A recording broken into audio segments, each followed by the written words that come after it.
আজ আমরা আলোচনা করব লাম্বার স্পন্ডিলোসিস সম্বন্ধে। এই লাম্বার স্পন্ডিলোসিস অসুখটা আদতে কি? আমাদের L5 and L6 এই রিজিয়নে ব্যথা হয়, যন্ত্রণা হয় এবং ভার্টিব্রাগুলো একটু বসে যায়। তার জন্য দুই পায়ে ব্যথা যন্ত্রণা হয়, পা দুটো কাঁপতে থাকে, 1-2 মিনিট চলার পর বসে পড়ে। এই রোগটা কেন হয়?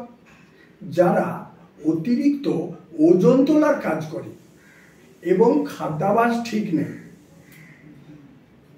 তাদের সাধারণত এই অসুখটা হয়।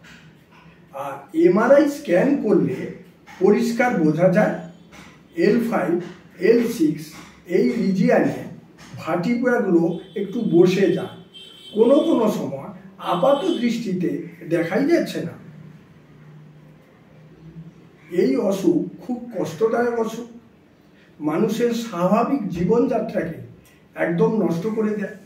এর জন্য আমাদের হোমিওপ্যাথিক ভালো ট্রিটমেন্ট রয়েছে এবং এর পাশাপাশি ফিজিওথেরাপি করলে বেটার।